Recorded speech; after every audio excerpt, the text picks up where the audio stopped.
Les textes liturgiques du samedi 18 février 2023. Première lecture. Grâce à la foi, nous comprenons que les mondes ont été formés par une parole de Dieu. Hébreux 11, 1-7. Lecture de la lettre aux Hébreux. Frères, la foi est une façon de posséder ce que l'on espère, un moyen de connaître des réalités qu'on ne voit pas. Et quand l'Écriture rend témoignage aux anciens, c'est à cause de leur foi. Grâce à la foi, nous comprenons que les mondes ont été formés par une parole de Dieu, et donc ce qui est visible n'a pas son origine dans ce qui apparaît au regard. Grâce à la foi, Abel offrit à Dieu un sacrifice plus grand que celui de Caïn. À cause de sa foi, il fut déclaré juste. Dieu lui-même rendait témoignage à son offrande. À cause de sa foi, bien qu'il soit mort, il parle encore.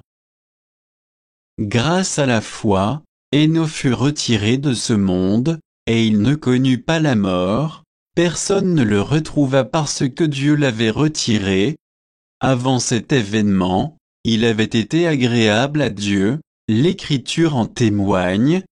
Or, sans la foi, il est impossible d'être agréable à Dieu, car, pour s'avancer vers lui, il faut croire qu'il existait et qu'il récompense ceux qui le cherchent. Grâce à la foi, Noé, averti de choses encore invisibles, accueillit cet oracle avec respect et construisit une arche pour le salut de sa famille.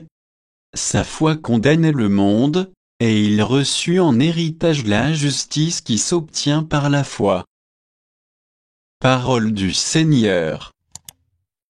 Psaume.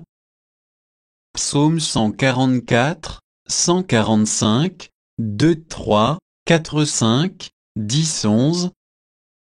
Chaque jour je te bénirai, je louerai ton nom toujours et à jamais.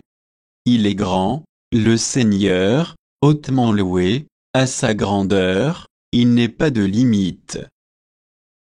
D'âge en âge, on vantera tes œuvres, on proclamera tes exploits.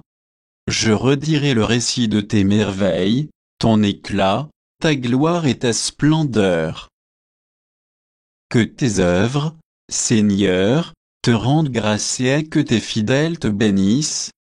Ils diront la gloire de ton règne, ils parleront de tes exploits. Évangile. Il fut transfiguré devant eux. Marc 9, 2, 13. Évangile de Jésus-Christ selon saint Marc. En ce temps-là, Jésus prend avec lui Pierre, Jacques et Jean, et les emmène, eux seuls, à l'écart sur une haute montagne.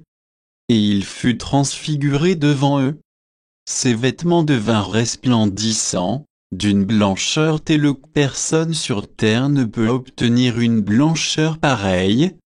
Et il leur apparut avec Moïse, et tous deux s'entretenaient avec Jésus. Pierre alors prend la parole et dit à Jésus, « Rabbi, il est bon que nous soyons ici. Dressons donc 3 tentes, une pour toi, une pour Moïse, et une pour Élie. » De fait, Pierre ne savait que dire, tant leur frayeur était grande. Survint une nuée qui les couvrit de son ombre, et de la nuée une voix se fit entendre. Celui-ci est mon fils bien-aimé, écoutez-le. Soudain, regardant tout autour, ils ne virent plus que Jésus seul avec eux. Ils descendirent de la montagne, et Jésus leur ordonna de ne raconter à personne ce qu'ils avaient vu, avant que le Fils de l'homme soit ressuscité d'entre les morts. Et ils restèrent fermement attachés à cette parole, tout en se demandant entre eux ce que voulait dire « ressuscité d'entre les morts ». Ils l'interrogeaient, « Pourquoi les scribes disent-ils que le prophète Élie doit venir d'abord ?» Jésus leur dit, « Certes, Élie vient d'abord pour remettre toutes choses à sa place. Mais alors, pourquoi l'Écriture dit-elle ? au sujet du Fils de l'homme, qu'il souffrira beaucoup et sera méprisé. Eh bien je vous le déclare, Élie est déjà venu, et ils lui ont fait tout ce qu'ils ont voulu, comme l'Écriture le dit à son sujet. Acclamons la parole de Dieu.